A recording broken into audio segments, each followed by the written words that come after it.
Introduction video में जो मैंने फॉर्मेट बताया था नेट प्रॉफिट में, उसमें एक और चीज़ आपको ऐड करना है, any asset debited in PL account. तो यहाँ पे आप देख रहे होगे पेटेंट परचेज, तो कोई भी एसेट पीएल अकाउंट में अगर आपको डेबिट दिखे तो ये पेटेंट एसेट है और यहाँ पे डेबिट हो रखा है, तो आपको ये नेट प्रॉफिट में ऐड कर लेना है। क्यों? क्योंकि एसेट जो होता है वो बैलेंस शीट का पार्ट होता है, ना कि पीएल का। तो इसी वजह से any asset debited in PL account will be added in net profit. ये मैंने डिस्क्रिप्शन में भी ऐड कर दिया है, आप जाके वहाँ देख सकते हो इंट्रोडक्शन वीडियो में। Question number 5, Shri Garg runs a dal mill, his trading and PL account is as under. तो ये एक दाल मिल ये चलाते हैं श्री गर्ग और इनका ट्रेडिंग एंड पीएल अकाउंट ये दिया हुआ है। तो हम देखेंगे इसमें क्या अलाउड है क्या डिसअलाउड है। तो और ट्रेडिंग एंड पीएल अकाउंट की बात हो रही, यानी कि net profit at disallowed expenses less disallowed income वाला फॉर्मूला लगेगा। तो सबसे पहले हम डेबिट साइड देख लेते हैं।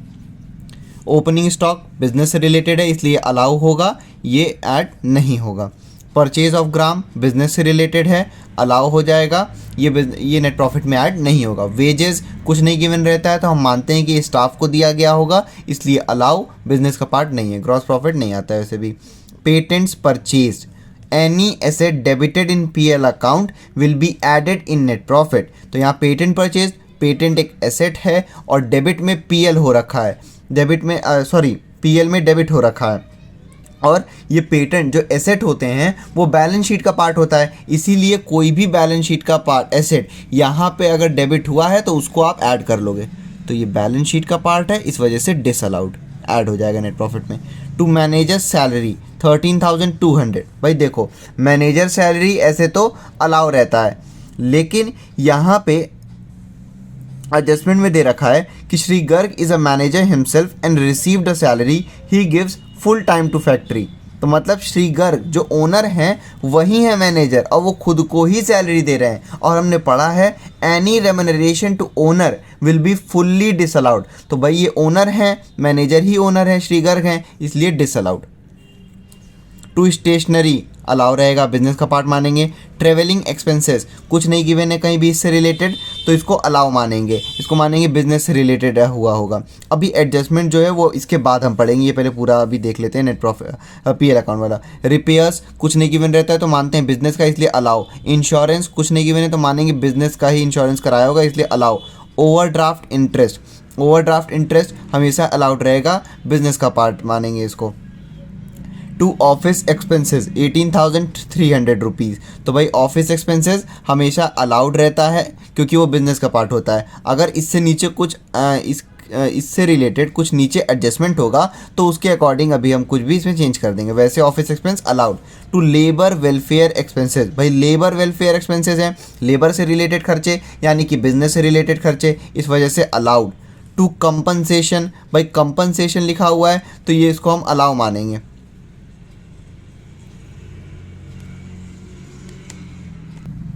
इसको मानेंगे कि बिजनेस से रिलेटेड हुआ था इसलिए अलाउ कर दिए, बाकी इससे रिलेटेड अगर आगे कुछ एडजस्टमेंट होगा तो हम देखेंगे इसको। नेट प्रॉफिट तो सबसे ऊपर यही लेते हैं, उसके सारे डिसअलाउड एक्सपेंसेस ऐड हो जाते हैं।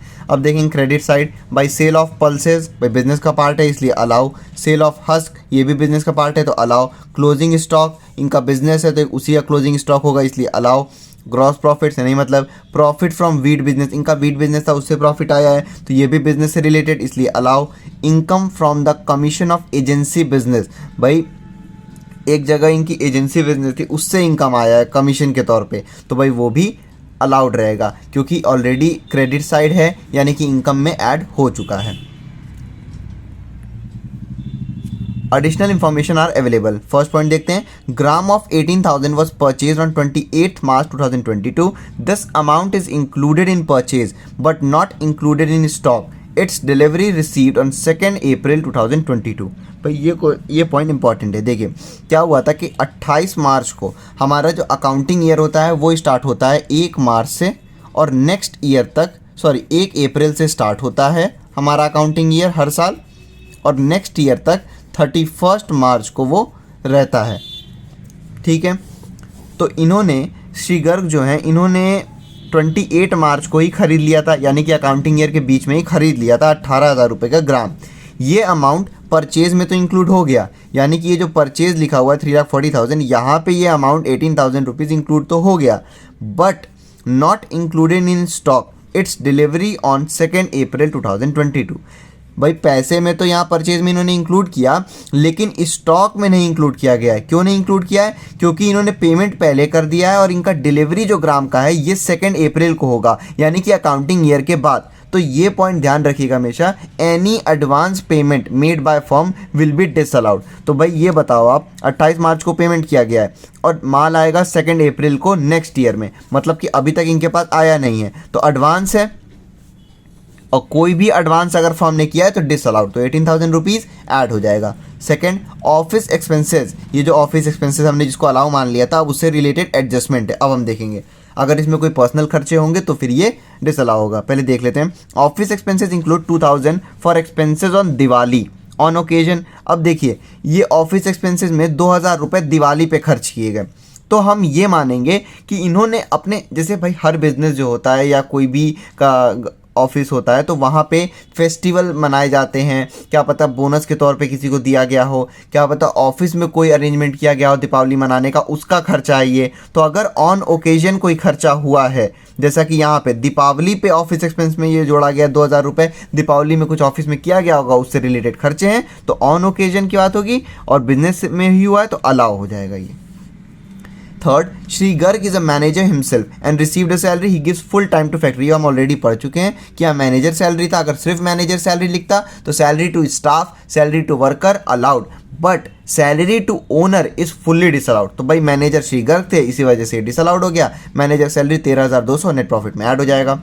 Fourth, asset of the factory were as follows, factory building 1,50,000, machinery 2 lakh rupees. भाई ध्यान से देखिएगा, एसेट, अभी यहाँ पे एक एसेट था टू पेटेंट, तो ये बैलेंस शीट का पार्ट होता है और पीएल में डेबिट कर दिया गया था, इसी वजह से हमने इसको पूरा पूरा ऐड कर लिया।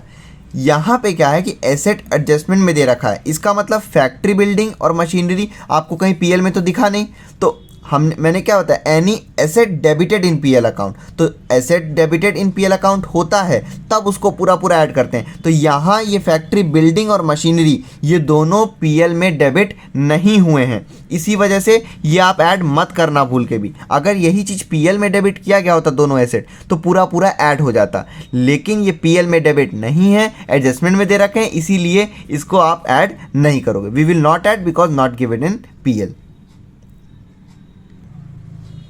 Fifth, depreciation on above assets is not charge in PL account. अब भाई देखो ये जो एसेट दे रखा था यहाँ पे 1,50,000 का बिल्डिंग और 2 लाख का मशीनरी, तो इन दोनों पे बोला गया है कि डेप्रिसिएशन पीएल में चार्ज नहीं हुआ है। और जो हमने जब फॉर्मेट पढ़ा था तो उसमें सबसे पहले हम लेते हैं नेट प्रॉफिट, उसमें ऐड करते हैं डिसअलाउड एक्सपेंसेस, लेस करते हैं डिसअलाउड इनकम और लेस करते हैं expenses allowed as deduction but not debited to PL account. तो भाई ये बताओ आप, यहाँ पे बोल दिया कि इन दोनों का जो डेप्रिसिएशन है वो पीएल में चार्ज नहीं किया गया है, तो ये फिर इसका मतलब यहाँ पे लेस होगा, क्योंकि एक्सपेंसेस अलाउ तो था डिडक्शन, लेकिन पीएल में इन्होंने डेबिट ही नहीं किया है।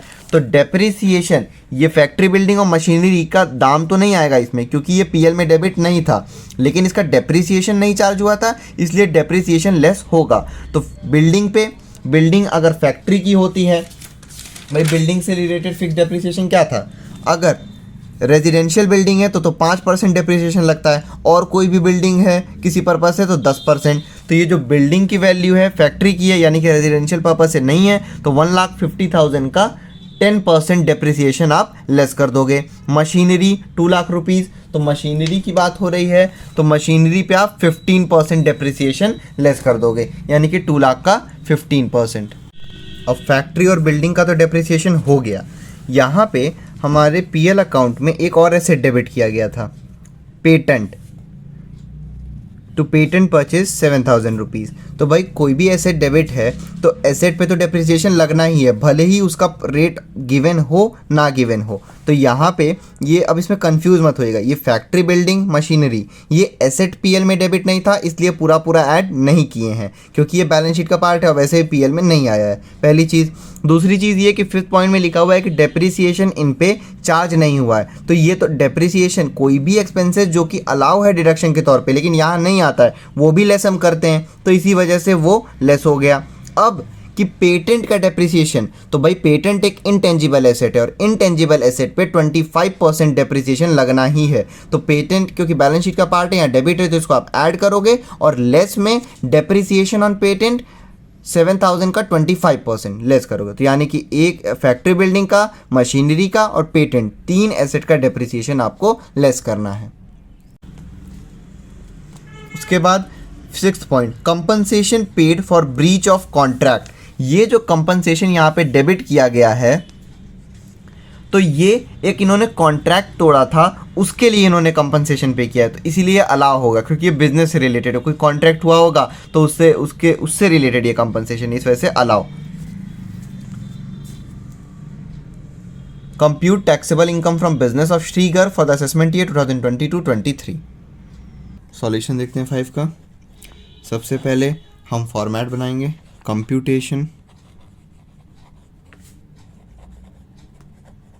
ऑफ इनकम फ्रॉम बिजनेस, फिर उसके बाद जो भी असेसमेंट ईयर हमारा चल रहा होगा हम वो लिख देंगे, फॉर द असेसमेंट ईयर 2022-2023। अब यहाँ पे सबसे पहले हम लिखते हैं, क्योंकि पीएल अकाउंट था इसलिए नेट प्रॉफिट वाला फॉर्मूला लगाएंगे। नेट प्रॉफिट दे रखा है 1,50,400 रुपीज़। इसमें ऐड करते हैं हम सबसे पहले disallowed expenses, those expenses which are not related with business but debited in PL account. Business से रिलेटेड नहीं हो एक्सपेंस, फिर भी पीएल में जो डेबिट करते हैं उसको हम ऐड करते हैं। तो भाई ओपनिंग स्टॉक अलाउ था, परचेज ऑफ ग्राम अलाउ था, वेजेस अलाउ, पेटेंट परचेज, तो ये बैलेंस शीट का पार्ट है और बैलेंस शीट का पार्ट कोई भी एसेट अगर डेबिट किया गया है पीएल में तो वो उसको हम ऐड करेंगे पूरा अमाउंट। तो पेटेंट परचेज इसको डेबिट कर दिया गया था पीएल में, जबकि ये बैलेंस शीट का पार्ट है, इसीलिए पूरा डिसअलाउ हो जाएगा, ऐड हो जाएगा 7,000 रुपीज़। पेटेंट परचेज के बाद दे रखा है मैनेजर सैलरी, तो मैनेजर सैलरी नहीं आता है लेकिन ये मैनेजर खुद ही ओनर है, तो salary to owner fully disallowed.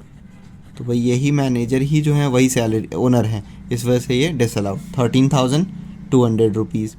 उसके बाद दिया स्टेशनरी अलाउ था, ट्रैवलिंग एक्सपेंसेस अलाउ था, repair, insurance, overdraft interest, office expenses, labour welfare expenses, compensation breach of contract के लिए था इसलिए ये भी अलाउ हो गया।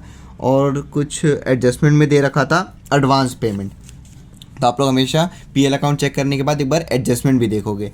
तो यहाँ पे एडजस्टमेंट जो था हमारा, इसमें ये 18,000 रुपये का ग्राम परचेज हो चुका था, उसका पेमेंट भी ऐड यहाँ पे डेबिट हुआ था, लेकिन अभी तक स्टॉक मिला नहीं था, यानी कि एडवांस पेमेंट हो गया। तो any advance payment made by firm will be disallowed.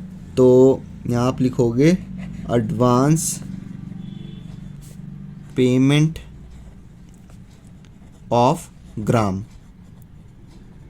That is 18,000 rupees. उसके बाद और कुछ था नहीं डिसअलाउड एक्सपेंसेस, बस इतने ही थे, तो इन तीनों को हम ऐड कर लेंगे। 7,000 रुपीज़ प्लस 13,200 प्लस 18,000, ये हो गया आपका 38,200 रुपीज़। अब इसको और 1,50,400 को हम ऐड कर लेंगे, ये आ जाएगा 1,88,600 रुपीज़। अब हम लेस करेंगे disallowed income, those income which are not related with business but credited in PL account. Income जो कि बिजनेस से रिलेटेड नहीं है मगर फिर भी पीएल अकाउंट में क्रेडिट हो गए हैं, तो उनको हमको लेस करना है। तो pearls, sale of pearl, sale of hers, closing stock, ये सब अलाउ होता है। Profit from wheat business allow, income from commission of agency ये भी अलाउ रहेगा। तो अब एडजस्टमेंट में देख लेते हैं। एडजस्टमेंट में पहला वाला हो चुका है, दूसरा वाला अलाउ था, तीसरा वाला हो चुका है। अब आते हैं asset of the factory whereas follow, तो ये डेप्रिसिएशन, तो डेप्रिसिएशन वो आएगा expenses which are allowed as deduction but not chargeable in PL, मतलब कि एक्सपेंसेस जो कि अलाउ थे डिडक्शन के तौर पे लेकिन पीएल में यहाँ पे डेबिट ना किए गए। तो डेप्रिसिएशन यहाँ तो इसका ये एडजस्टमेंट में बोला गया है कि depreciation of above asset is not charge in PL account, यानी कि डेप्रिसिएशन इन दोनों का चार्ज नहीं किया गया है पीएल अकाउंट में। अगर यहाँ चार्ज कर दिए होते तो ठीक, लेकिन जो नहीं चार्ज किए रहते हैं उसको हमको लेस करना होता है। तो डिसअलाउड इनकम कुछ नहीं है, तो इसको आप ऐसे ही लिख दोगे। यह आ गया 1,88,600। अब लेस करोगे आप expenses allowed as deduction but not charged to PL account.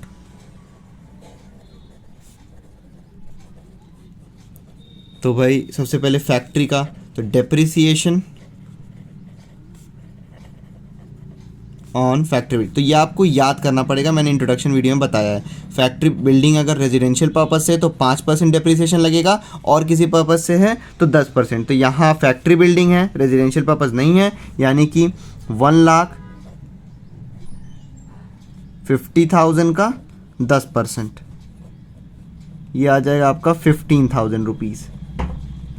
उसके बाद डेप्रिसिएशन ऑन मशीनरी, मशीनरी का भी डेप्रिसिएशन फिक्स होता है 15%। तो भाई 2 लाख रुपीज़ दिया हुआ है, तो 2 लाख का मशीनरी था तो उसका 15%, 2 लाख का 15% आ जाएगा 30,000 रुपीज़।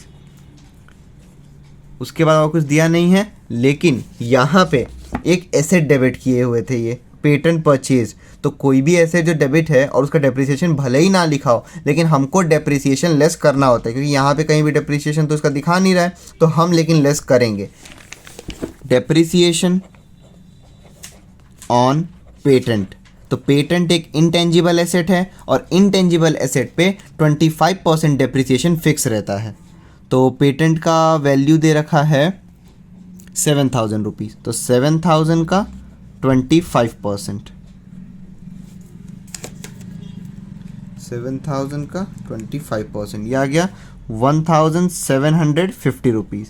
तो ये दोनों हमने डेप्रिसिएशन इसलिए लगाया क्योंकि इनके ये फैक्ट्री बिल्डिंग और मशीनरी जो हमको एडजस्टमेंट में दे रखा था, इसका डेप्रिसिएशन बोला गया है 5th पॉइंट में कि पीएल में चार्ज नहीं किया गया है, तो हमने यहाँ लेस कर दिया।